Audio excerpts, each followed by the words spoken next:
des femmes n'est pas en rapport avec l'islam.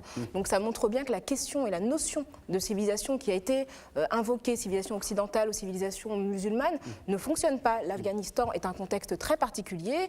Ce qui se passe aujourd'hui en termes de domination est le fruit d'un processus historico-politique qui est propre à l'Afghanistan et qui n'est aucunement applicable à d'autres cultures, à d'autres sphères culturelles qui sont des sphères culturelles musulmanes. Quand on parle d'islam, on a tendance à parler des pays arabes ou arabophones, des pays du Moyen-Orient, des pays du Maghreb. On pense très rarement aux pays asiatiques, aux pays subsahariens, à La Réunion, qui est un département français où il y a 30% de musulmans, à Mayotte, qui vient d'être un département français. Donc on a quand même une vision aussi de ce qu'on appellerait la civilisation islamique, qui est finalement très très caricaturale et très restreinte. Donc moi, ce que je note... Dans l'islam, la femme n'hérite pas de son mari.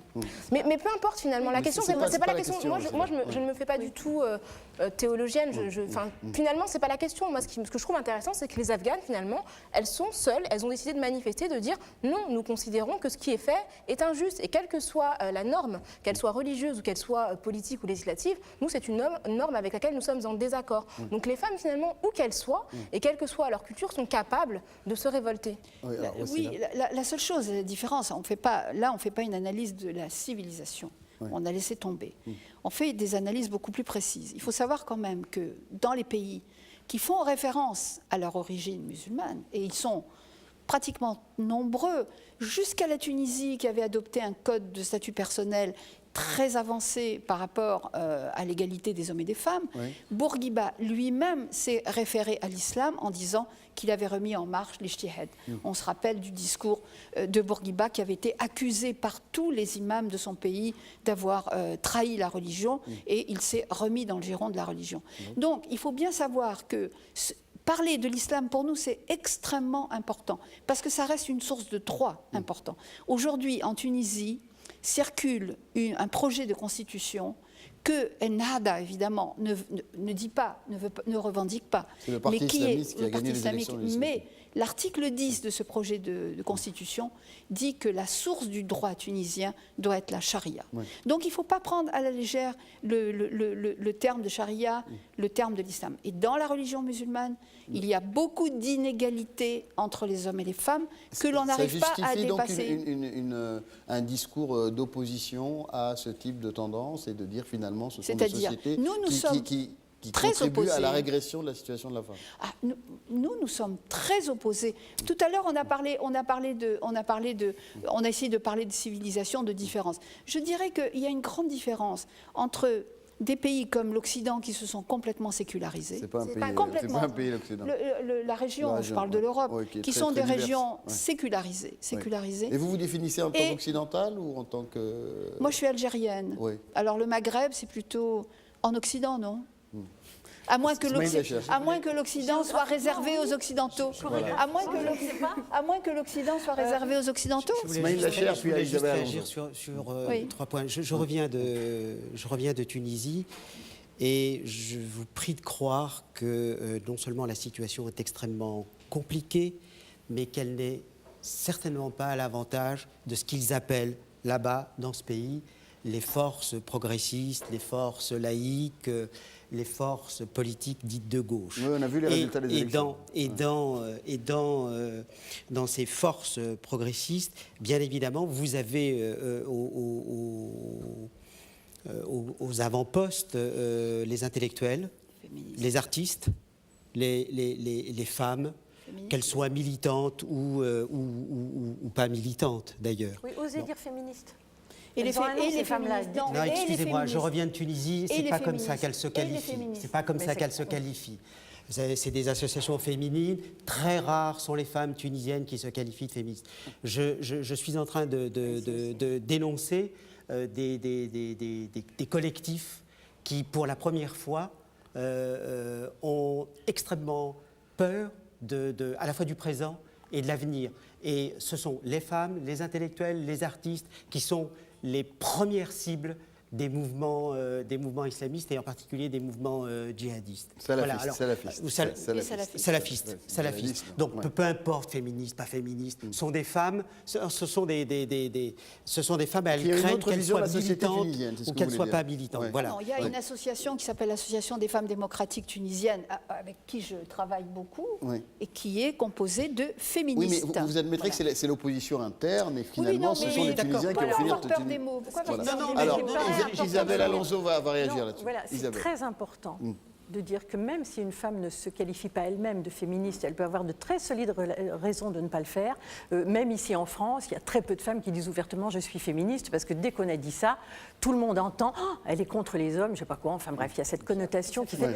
Pour autant, on juge de l'action politique de quelqu'un à l'axe sur lequel il se situe. Et donc ces femmes qui font avancer les choses, parce que pour le coup, oui, ce sont des forces progressistes, moi, je me permets, je prends le droit de les qualifier de féministes. Je ne suis pas en train de... Merci.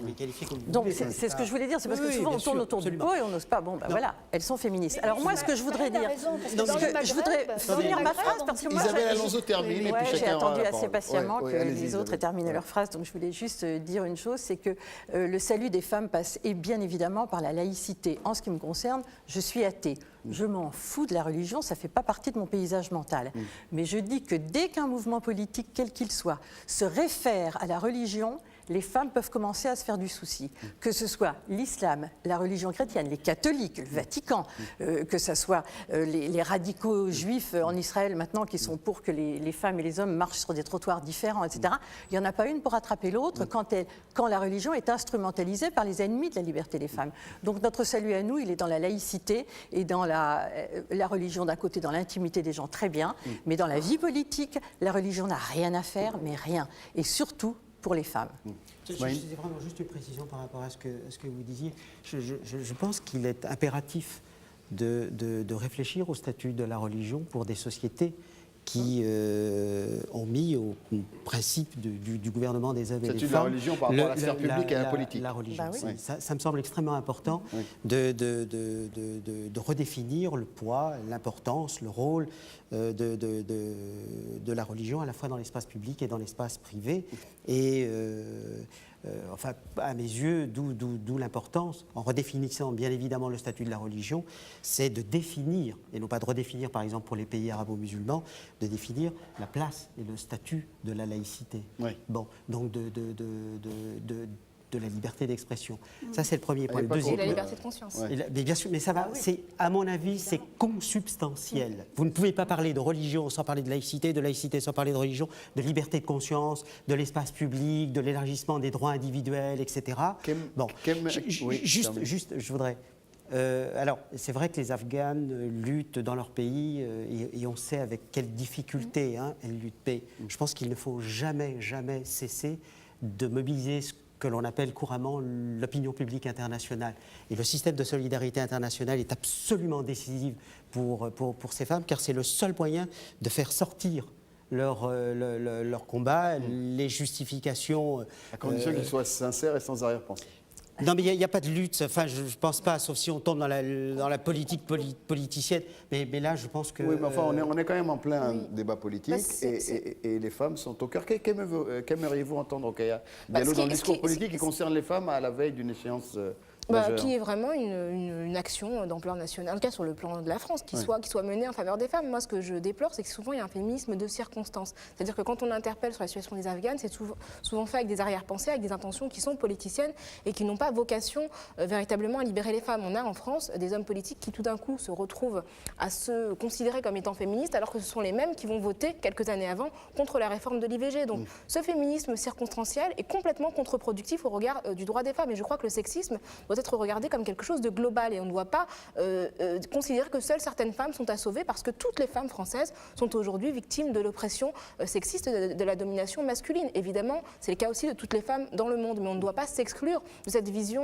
antisexiste ou féministe selon le terme que l'on choisit. Isabelle Alonso qui est en retard sur le truc de parole. Qu'est-ce que vous aimeriez entendre, vous, dans le discours politique à la veille Juste au passage, saluer le courage de ces femmes. Le courage de ces femmes, ça donne le frisson rien que d'y penser parce qu'il y a ce qui se passe après les manifs et ce qui se passe quand on rentre à la maison et tout ça, hein, parce que moi, ce que j'aimerais simplement, mais ça paraît d'une telle simplicité, c'est exactement ce que vient de dire Rokhaya, c'est qu'il y ait débat, c'est qu'on en parle et c'est qu'on arrête de se cacher, effectivement, derrière les femmes étrangères. C'est tellement facile d'aller voir ailleurs ce qui se passe. Et d'ailleurs, dès qu'on l'ouvre sur le sujet, en ce qui me concerne, le nombre de fois où on m'a dit si tu n'es pas contente, tu vas en Afghanistan. Mais on me dit ça, pourquoi? Parce que ici, c'est comme si le débat n'avait pas lieu d'être. On considère que c'est une affaire classée, on n'en parle plus. Et il n'y a pas un candidat ni une candidate à l'élection présidentielle qui ait fait de cet axe-là une priorité, alors que il me semble qu'il y a beaucoup de choses à dire sur la question de manière transversale et verticale dans tous les sens, quoi. Un dernier mot, Wassila Tamzali. Oui, c'est intéressant ce que vient de dire Isabelle. Quand on lui dit... Oui, tout, mais en particulier quand on lui dit va voir ce qui va vivre en Afghanistan. Ouais. Alors c'est très intéressant. Vous vivez entre l'Algérie et la France. Non, mais moi je pense, si vous voulez, j'ai toujours dit qu'on vivait dans des effets de miroir. Aujourd'hui, c'est un village.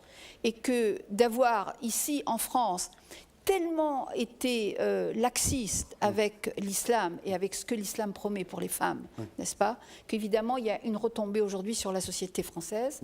Et tout ce qui se passe ailleurs se passe ici. Et on est vraiment dans une position de reflet. Tous les combats que vous menez ici pour les femmes françaises, nous en profitons. Tous les combats que nous menons chez nous pour les femmes algériennes, vous en profitez. Eh bien, ça sera le mot de la fin, ce mot d'optimisme. Voilà. Isabelle, un dernier mot. On me dit aussi beaucoup que je suis certainement féministe parce que je suis d'origine espagnole et que l'Espagne a inventé le mot machisme. Alors, j'ai coutume de dire, justement, pour ne pas hiérarchiser, que certes, en Espagne, il y en a beaucoup du machisme, mais qu'au moins, on a créé un mot pour le qualifier, ce qui veut dire qu'on reconnaît qu'il y a un problème, ce qui n'est pas le cas en France. Merci infiniment. Merci Smaïl Lacher, merci Rokhaya Diallo, merci à Isabelle Alonso, merci Wassila Tamzali. Je remercie infiniment la Maison des Métallos qui nous a accueillis aujourd'hui, établissement culturel de la ville de Paris, la Maison des Métallos qui présente à temps fort entre le 20 mars et le 22 avril une exposition d'art, 4 spectacles, de nombreux débats et rencontres. Et le temps fort, c'est Beau Boulot. On se retrouve la semaine prochaine pour un nouveau Toutes les France. Au revoir.